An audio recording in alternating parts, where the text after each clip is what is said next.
Good afternoon or good evening, folks. I'm not really sure what time this is going to be shown.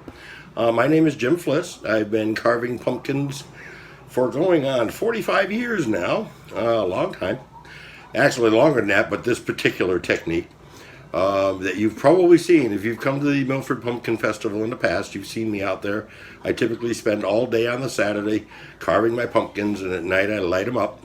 And everybody seems to enjoy them. So the folks at the Milford Pumpkin Fest contacted me and asked if I'd like to show some of my pumpkins from this year as a part of the sort of online celebration that we're having for the Milford Pumpkin Fest. So there's a couple of videos that I've done that are going to be spliced together to make this little video, and we're going to conclude with a showing of all the pumpkins that I was able to get carved this week. And I'll continue carving probably a half a dozen pumpkins a week right on up through Halloween. So next year, I hope to see everybody down there at the festival. I'll be there all day on Saturday, whichever weekend that is next year. And you can come and find out how the pumpkins are carved. Maybe even give it a shot yourself. So with that, I hope you enjoy the film, and I hope everybody has a good Halloween. And I'll see you guys next year. Thank you. All right. Good afternoon or evening, whatever it may be. This is something new. I've never done pumpkin carving virtually before. But I'm in the process right now of carving this pattern onto a pumpkin. And I thought you'd get a kick out of seeing the process a little bit. Initially, I'm using just a standard razor knife, an X-Acto type blade. Make sure everything is in view here. I've got the pattern drawn on the pumpkin. And I cut very lightly. I don't go very deep into the pumpkin, just through the skin. It involves a lot of turning the pumpkin.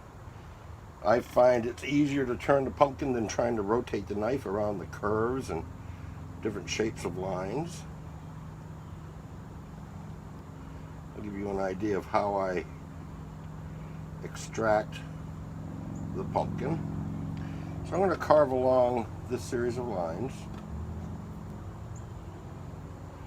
I find pumpkin carving in autumn to be very therapeutic. It is frustrating though with the pandemic, because I usually carve my pumpkins while watching ball games, especially the postseason, especially when the Red Sox are involved. So I'm going to come up here and catch the curve of this roof detail. That reverses my knife. So I'm going to now focus back on the section I just carved, but I'm going to carve away from the line in the other direction. So I'm effectively creating a V-cut, where I've cut both sides, and I can lift that piece of pumpkin out of there now, and that's waste. I can come around and capture the rest of this.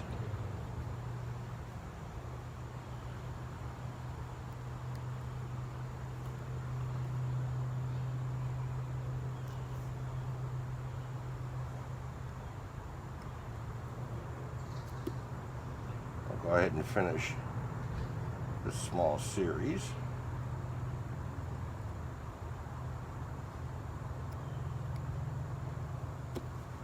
It's actually a very simple technique.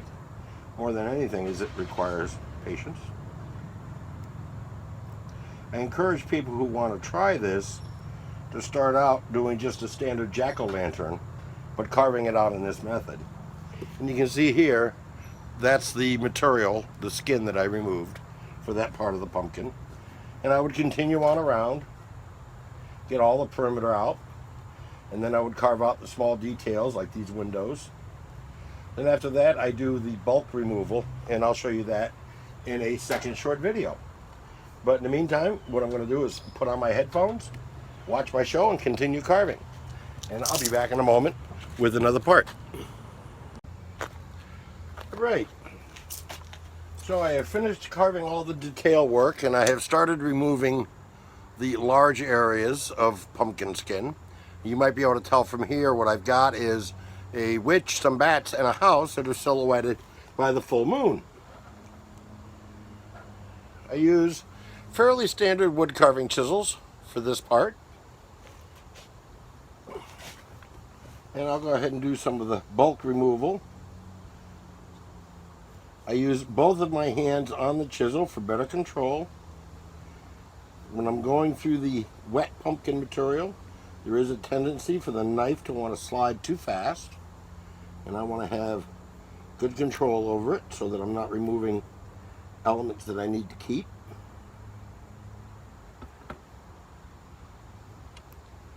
I can get in quite close.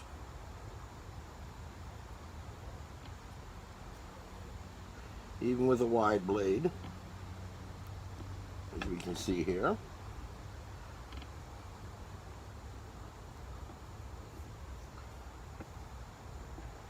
This is not a time-consuming process so much as it is tedious, having to remove all of this excess pumpkin skin. It also, as you can see, makes quite a mess of your work area, which is why, when I can, I prefer doing this outdoors.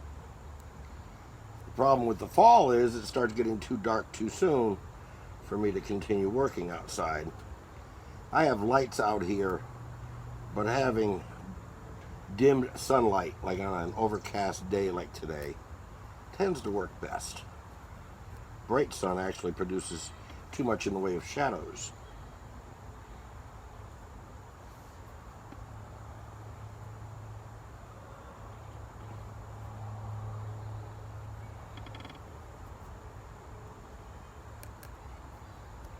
Almost done with this part. Then I'm going to show you how I remove some close-up detail. Areas where I have to remove pumpkin skin, but they're too small for this wide-bladed chisel.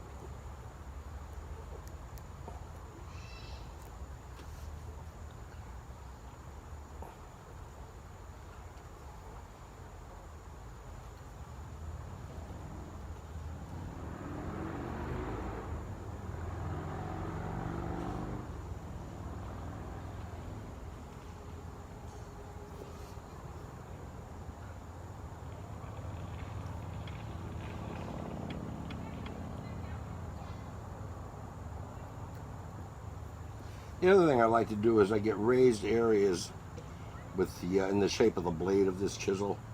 I like to go back through and shave those down a little bit. Now, I can use either a narrow wood carving chisel, but I also have these X-Acto chisels, which are good when I've got an area like in here, which is way too narrow for that wide chisel blade, but I can get these skinny blades in there quite easily.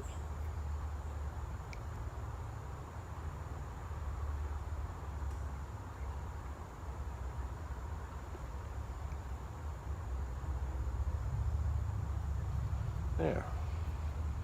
So I've got the bulk now of this pumpkin done. One of the final things that I will do, if I can find the correct tool, here we go. I have this angled, it's actually a clay knife. I look at a variety of different tools to see what can help. And you can see a lot of tool marks, the chisel marks, on the pumpkin area where I've removed the skin. What I'll do is I'll come in with this knife and gently scrape away, smoothing out the exposed pumpkin meat, removing the chisel marks. And I will admit, there are times when I want the chisel marks. It's a personal preference thing. Depends on whether the chisel impressions enhance the carving or distract from the carving. And on this one, I believe they distract. Again, it's a personal choice. And I've got smaller blades that I can use for tighter areas, but this wide blade is good for the big areas. And I just scrape, and we get a collection of mushed pumpkin. You'll notice I wipe it on my pants. I frankly don't expect to be wearing these again for a while, so if they get dirty, I'm not really worried about it.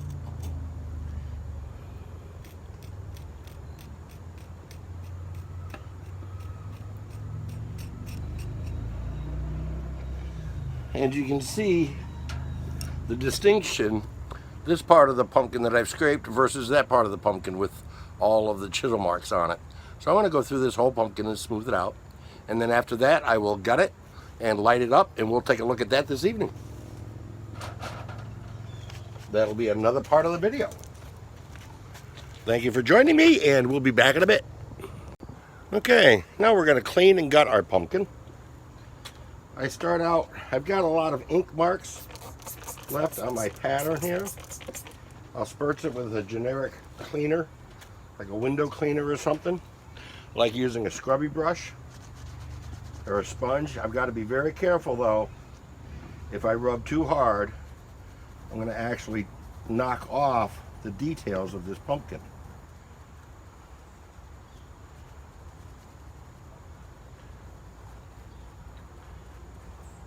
I won't get all of the ink off, but I'll get off enough to satisfy myself. And since this pumpkin is for me, I'm the only one I need satisfy.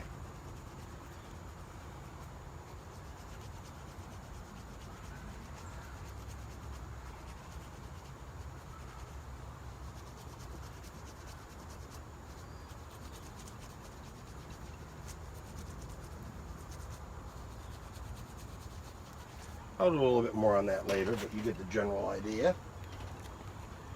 Dry her off. You can see I've got most of the ink off of my pumpkin face there. Now I'm going to gut it. Have a bag with me for easy cleanup.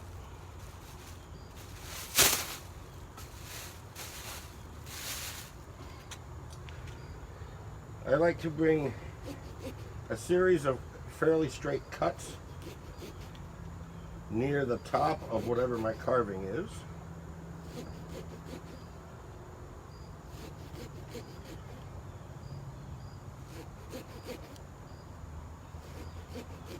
When I get to the back of the pumpkin, I'll do a notch. This serves two purposes, the primary one being it's a key for putting the lid back on, so I'm not twisting and turning the lid 37 times, trying to figure out how it's supposed to go on the pumpkin.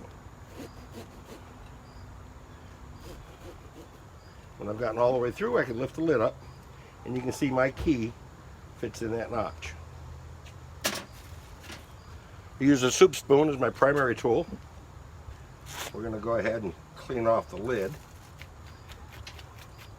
I aggressively scrape.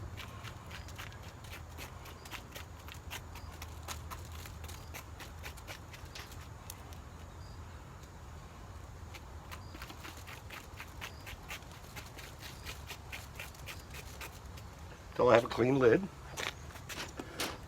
Now, when I do the interior, excuse me, I also aggressively scrape.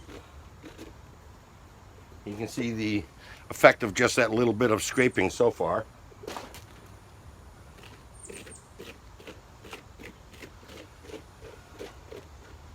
I just keep spinning it around, doing a hard scrape on the interior until I get all the way around to my starting point.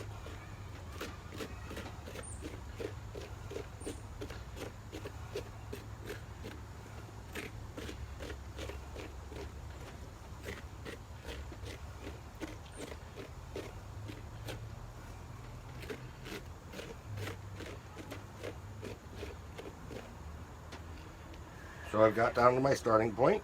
Now I'm going to tilt it a little bit, and I'm going to aggressively scrape the bottom because this muck is still attached. It's attached at the bottom.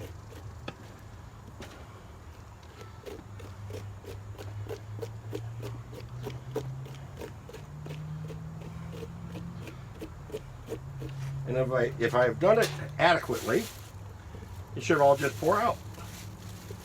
Oh, one little piece. Yank.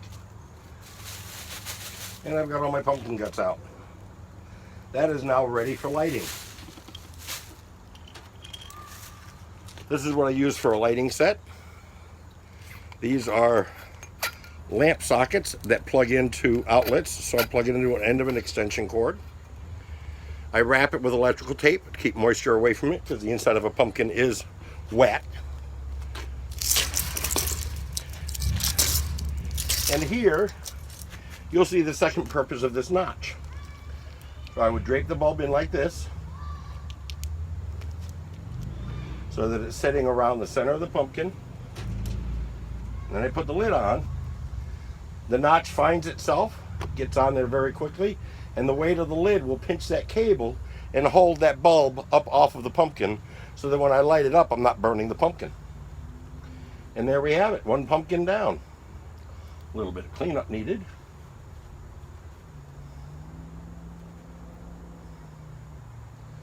After it gets dark this evening, I'll light this one up, and if I manage to get another one carved, I'll light that one up as well. Thank you very much. We'll be back in a bit.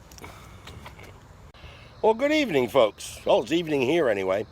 I would like to say it's a nice, cool, crisp autumn eve, but no, it's about 74 degrees and humid.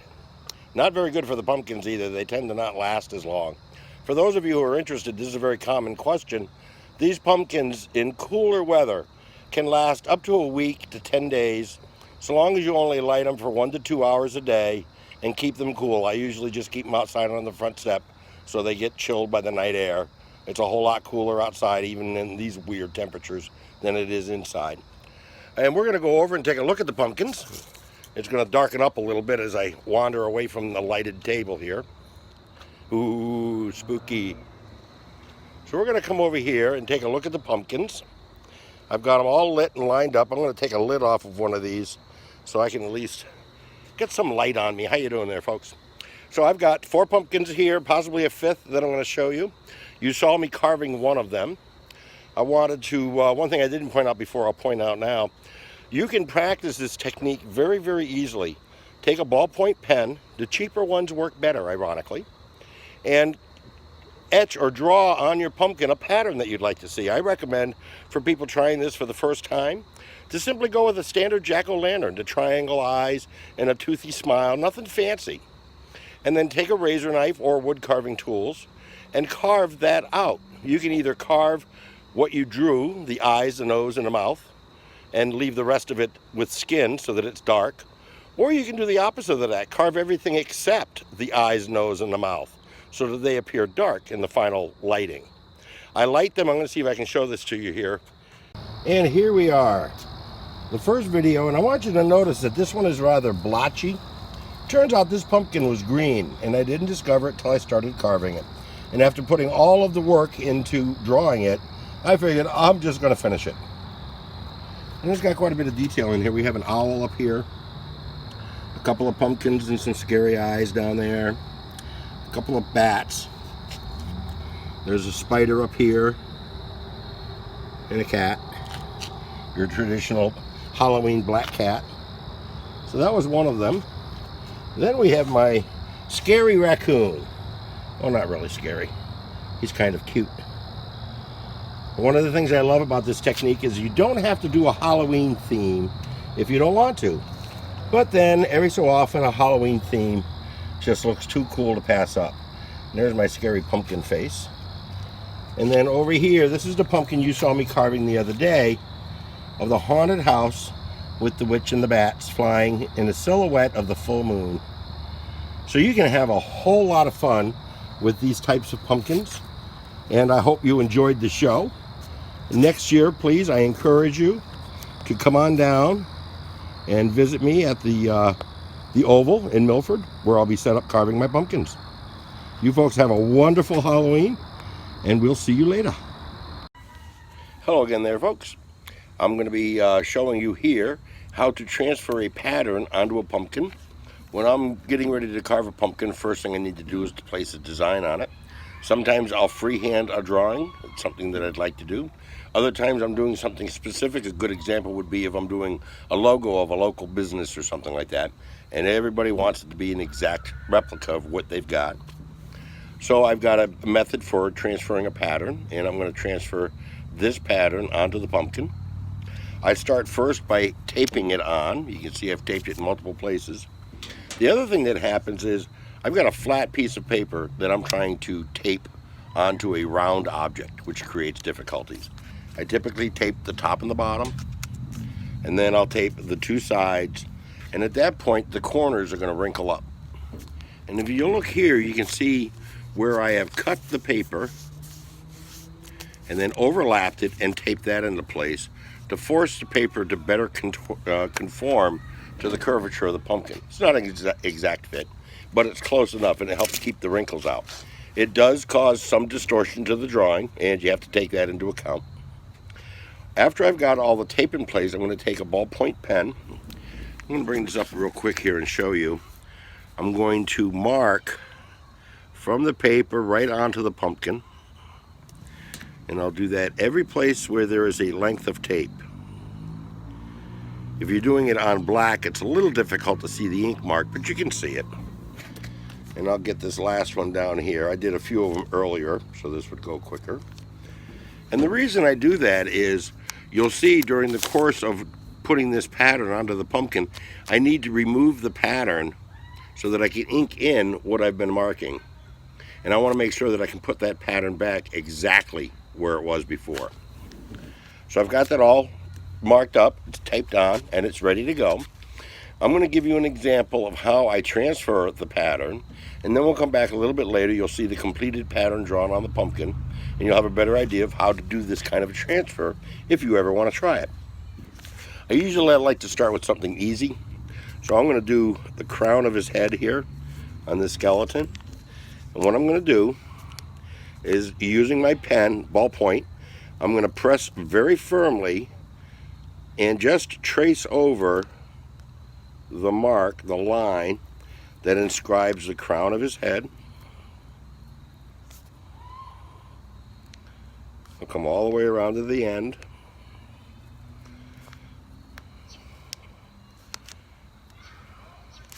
Now here I have one spot where, because of the cutting of the paper, I've got a little step there. Well, I'm not going to reproduce that because I know that that's not a part of the crown of this skull. So I'm just going to estimate and draw right past it, like that, so that I can get a smooth pattern to the crown of the skull, all the way down to the point there. So now I've drawn that, and I'm going to show you the effect that has on the pumpkin. Hopefully we can see it here on the video. See, I'm removing that tape, not all of it. I'll fold the pattern down out of my way, and I want you to see if you can notice there is an impression here. Get this down low enough. There is an impression here that the pen made denting in the pumpkin skin where I did my sketching. And I can now come in with my pen and ink that in. And it's interesting, I have discovered over the years the cheaper ballpoint pens work a lot better than the expensive fancy ones. They tend to get gummed up quicker. Drawing on a vegetable can create certain difficulties with ballpoint pens. So now I have inked in that spot. Excuse me, the reason why I do it this way, a little at a time, is because the impression that I make with my ballpoint pen when I'm drawing through the paper will not stay for a very long time. And different pumpkins react differently. I get the impression that this pumpkin will hold a pretty good impression for a long time. But I was doing a pumpkin the other day where I had to stop and sketch probably every 2 or 3 inches of drawing on the pattern that I was doing, and it was taking an incredibly long time. So what I'll do now is I'll continue from where I left off, and I'll just follow all of the detail all the way around this pumpkin. Once I've got the entire perimeter done, then I'll come inside and start doing some of the internal details here, and I'll transfer it all the same way. And you'll notice I was able to put this pattern back exact because I had my alignment lines. So I know when I start drawing from this point, it's going to be exactly where I'd left off. I'm not going to have any skips or spaces or crossed lines or anything. And that's the impact, that's the effect that it has. This is how I do it. So I'll get this drawn up real quick. You don't have to sit there and watch me do it. You can come down to Milford next year and watch me do it. And then I'll show you the completed pattern on there, and we'll begin carving it. I'll see you folks in a bit. All right, so here we are back. I have finished sketching the entire pattern onto the pumpkin, and we're going to proceed to carving, and I'll show you the various techniques, the different things that I do for different parts of the pumpkin. We've got some traffic going by here today. I apologize for that. So I'm going to go ahead and take the pattern off. I usually save the pattern. This one is rather simple, but if it's a complex pattern, I'll save it so that I can reference it. There might be something on the drawing that confuses me, and I can look at the actual printout to get a better idea of what it is I'm supposed to be doing. But we'll peel that off, and you can see the entire area has been drawn. Now it's just the outline, so I would use, if necessary, the pattern to verify what parts of the pumpkin are supposed to be white and what parts are supposed to be black. Most of this technique, while you can get shading, for the most part, it's black and white or two-tone, like light orange and dark orange. If you start to get really involved in this, you'll find that you can do shading. The deeper you carve into the pumpkin, the brighter it will be. And what I'm going to do is I'm going to remove from this pumpkin everything on this pattern that is white, okay? Because I want that area to be the much lighter or brighter orange, and then the skinned area to be the darker orange. What I'm going to do is I'm going to give you a couple of examples here. We have an area here of the pumpkin where I have a lot of jagged details along the smooth dome of his head. That's this area here in the pattern, right here. What I'm going to do is I'm going to start at the point. I'm going to go across the top of the dome. I'm going to show you one basic cut. And I'm slicing in at an angle only about 1/16 of an inch into the pumpkin. I'm not going very far at all. If I slip off the line, I back up and correct. This is actually a fairly awkward position to be doing this in. I want to keep it in the frame of the camera while I do this.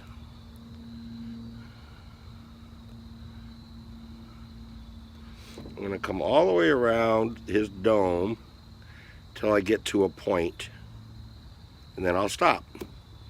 Now I've got an angled cut all along the line. I'm going to rotate the pumpkin now all the way around, and if you look, you can see the pumpkin is starting to, I call it bleed, where it starts to ooze the water out of the pumpkin meat. That can get in the way. Usually I don't have one here, but usually I have a tissue with me to keep the pumpkin wiped down. Now I'm going to come back at the same point where I had ended before, but in the other direction.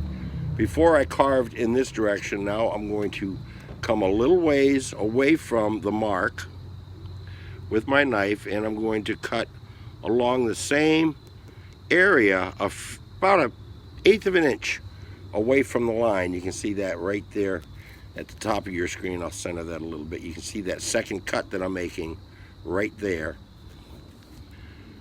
And I'm cutting towards the line, so I'm creating sort of a V channel where I've cut a section of pumpkin on two sides, and I can be a little faster here because I'm not following a line.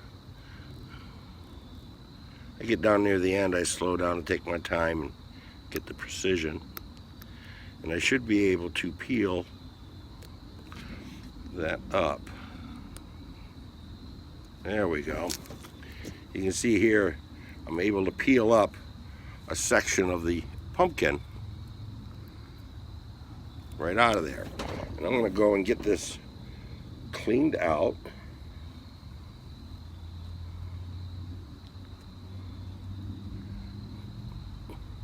It's another bigger piece I was able to get out.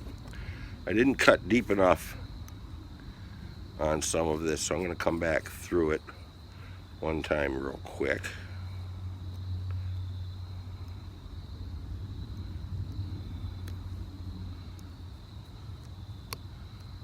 Never works better on TV.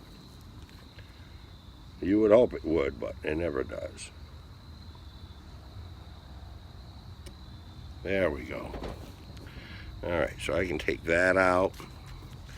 I'm going to re-slice this. So I can get that out.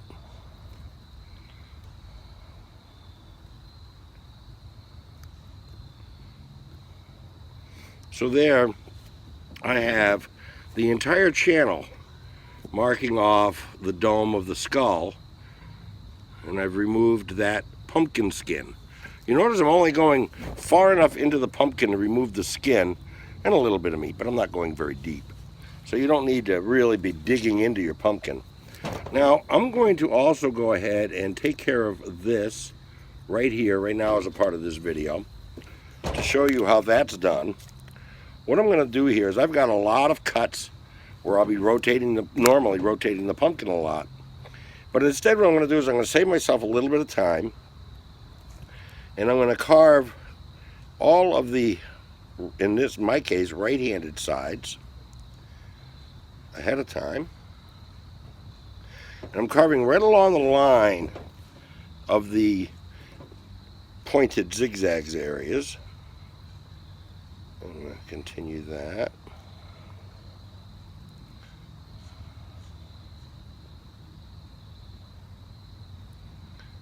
I'm going to show a couple of tricks too. A couple of these points are just a single pen line. It has no real thickness. So in those cases, I carve a little bit on either side of the line to give it some depth. And now I'm going to rotate the pumpkin and do all the left sides.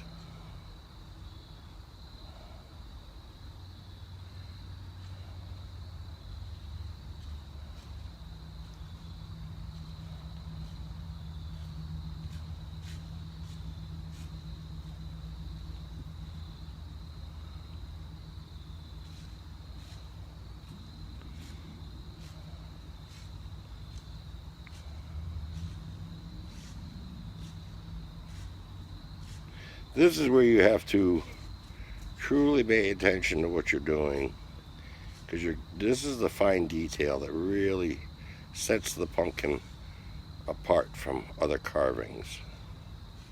You get that detail right, and it really makes the difference.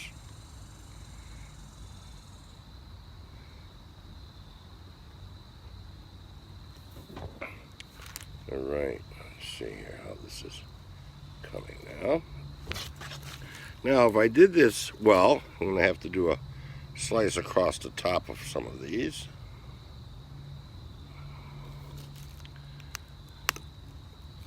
These pieces, I'm going to pop one out and show it to you.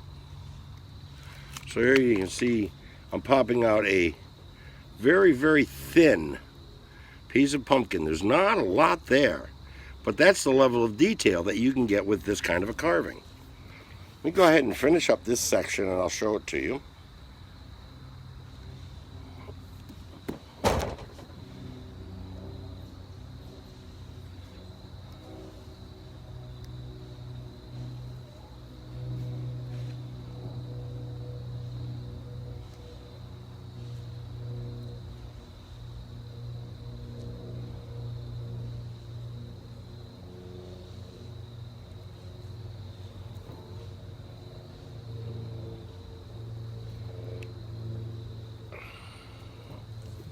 One more little piece of detail I have to get here.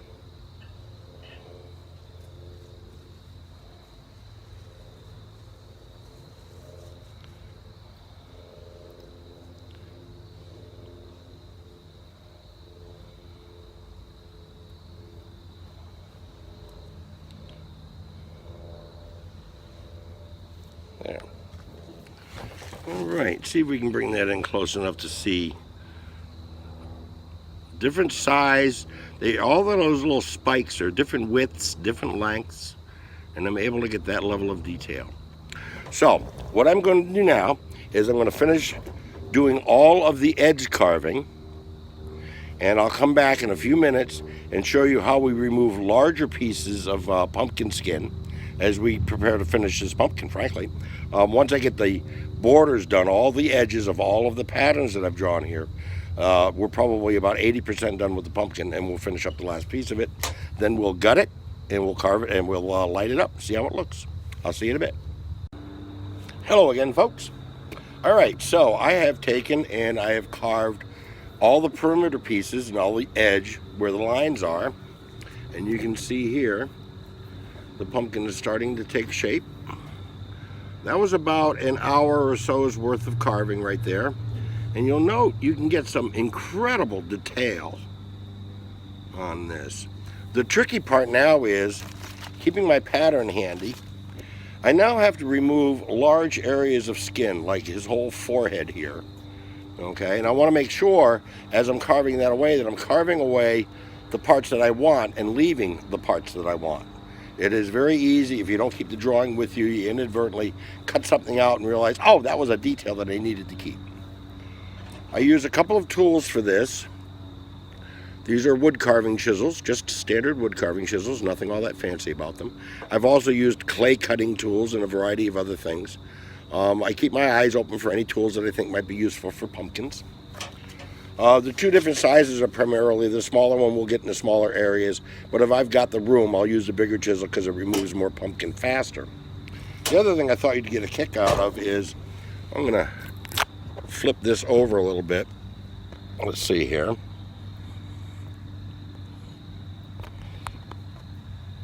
And you can see my tabletop, there's not a lot of pumpkin there. Little bits and pieces like this. It really doesn't create a whole lot of mess. So let me set that back down there. Get my chisel. So what I'm going to do is I'll try to lean this into the camera as much as possible, but I'll just give you an example of how this works. So I'm going to take this wood carving chisel and I'm going to remove large swaths of the pumpkin here.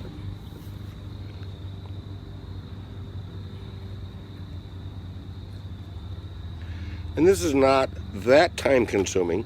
This process for this particular pumpkin will probably take me about 20 minutes or so.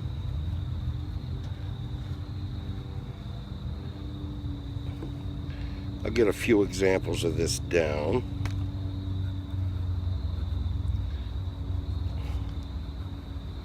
When you get into the areas where you have the crease in the pumpkin, you'll find you have to cut in a little bit deeper because you want to get below that crease. If I come in here, good example,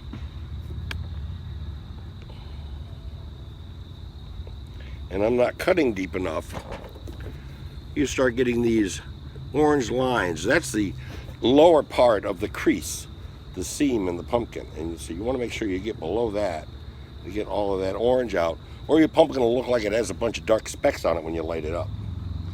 When I start getting near the edge, where I have all of this really nice detail that I spent extra time putting into this pumpkin, I slow my knife down considerably.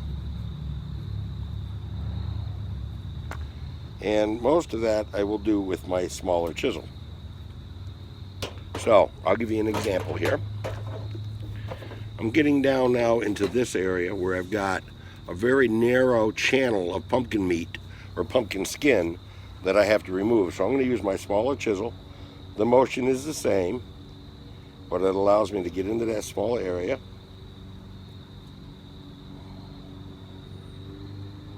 I'll show you this.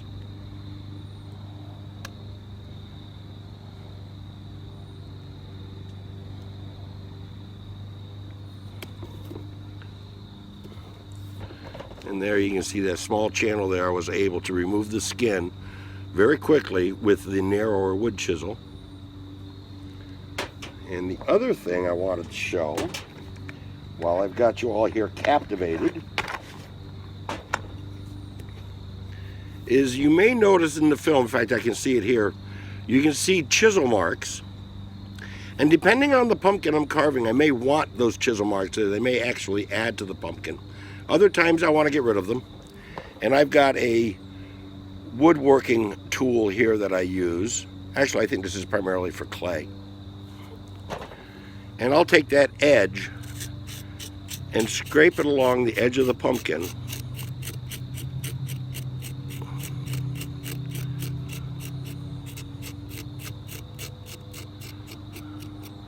I get this pumpkin mess on there. And that really takes down the tool marks. There's still marks there, But that's fine, because I want this to make sure people are aware this is a hand-worked pumpkin. But it takes down some of the roughness of the tool marks and smooths them out quite a bit. So that's basically what I'm going to be doing now. It's going to take me about 20 minutes to remove all of the waste material that's in the center of the area that I want to be white.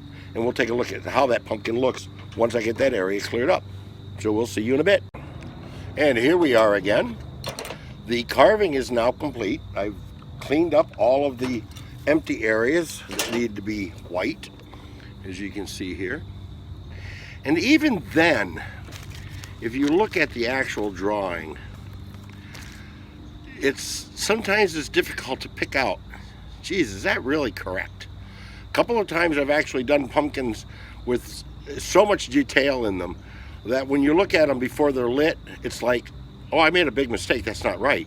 And you light it up and you realize, oh my goodness, this process really does work, and these things really come out nice. So I've finished my carving. My next step, I'm going to take a generic cleaner and I'm going to spray the surface lightly. And I know you've probably seen parts of this before when I did an earlier pumpkin. I'll take a scrubber sponge and I'm going to lightly go over areas that have deep ink marks remaining. But I got to be very careful not to accidentally scrub off some of the pumpkin detail. But I like to clean it up and get some of that ink off of there, because the ink doesn't contribute anything to the pumpkin other than helping me carve it. And that actually looks pretty good. That was a quick clean. So there we have it. It's ready to be gutted and lit. My two tools, a cheap steak knife and a soup spoon. That's really all you need. I always have a bag with me ready for pumpkin guts. So we'll lay that out. I will get my knife. I'm going to stand up so you won't see me very well. I'm going to start at the front of the pumpkin. And my first cut, I'm going to come in right near the top of his head. And because his head is, one, curved, and two, so close to the top, I'm actually going to cut along the edge of his forehead. That's going to be one of my cuts. So I actually cut right up along there.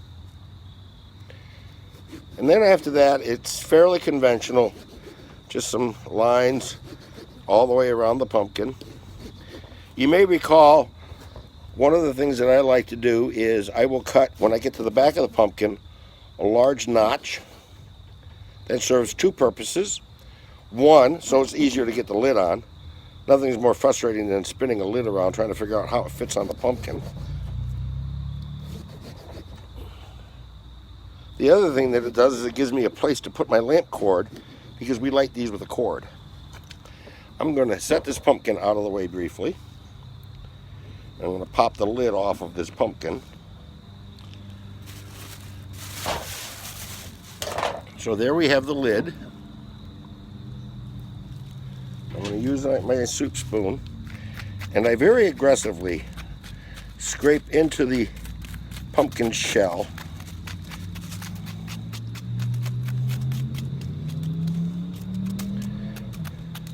And the effect is to get rid of all the pumpkin very, very quickly. I'm going to set that aside.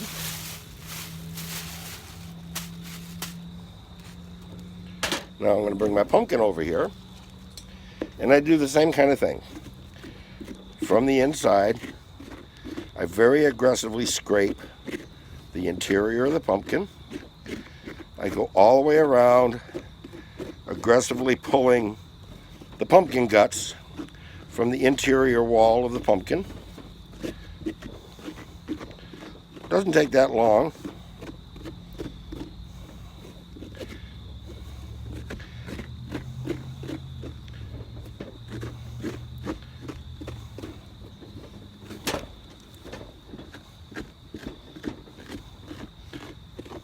You can hear the scraping noise. That'll give you an idea of how aggressive I'm being with my scraping. And after I've done the sides, I'll rotate the pumpkin around once or twice and catch the bottom, because there are attachment points on the bottom. And if I've been successful, bring my bag over here where you can see it. All I have to do is upend my pumpkin into the bag, and there, a bag of pumpkin guts and an empty pumpkin. Now, we talked about lighting these. One of the problems with this type of pumpkin is that it has no air holes, so you can't use a candle. There'll be no air in the pumpkin, the candle will snuff itself out. Instead, what I do is I take a lamp cord like this. Oh, actually, I can just unplug it. You can buy these at any hardware store. They have a lamp socket and a standard plug on it. Put that on there. Put that in there. Now this is very short term. If I'm doing this long term, I would wrap this whole area here with electrical tape to help protect it from moisture, because over time the interior of this pumpkin will start to get wetter and wetter, and you want to protect from that. And that's where this notch comes in handy, because I can set the pumpkin in there now, then I can take my lid, and the weight of the lid will press down on that cord and hold the lamp elevated in the center of the pumpkin, so it's not actually touching the pumpkin. This pumpkin is now ready to be lit, and we'll do that in a little bit. I'm going to let it get a little bit darker before we light this up, because it's far. And so here we are. I've got my pumpkins lit up, and it's interesting, it's been a few days and it's been warm days, so these pumpkins are not doing well. However, I've got my final pumpkin, the one that I did this afternoon, all lit up, and it's looking very good, as you'll see in a moment. And you can see I've got them stacked up behind me. It's not real dark right now. They get much more dramatic when it's dark out. So we'll get an idea of what that looks like. I'll actually take a few photographs. Hopefully will be attached to this video. And again, if you can, next year, come out to the Milford Pumpkin Fest. You can see these things up close and personal. I'll be carving all day and lighting them up all night. So let's take a look at them now. You saw these in an earlier part of the video from the other day when they were fresher. That was an optical illusion pumpkin. We have this witch in a haunted house. And we have our scary pumpkin. Scary pumpkin on a pumpkin. You gotta love it. And my raccoon. I love my raccoon. We have a Ruth Bader pumpkin. We have a trick or treat. We have a cat and a bat and a spider and an owl and a couple of pumpkins down here. And then here's the skeleton, the skull that I did this afternoon in all his glory. He came out very, very well. You can see the level of some of the detail that is provided in this pumpkin. And from a distance it looks spectacular. So there we have it, folks. I hope you enjoyed it. I certainly did, and I'll see you folks next year.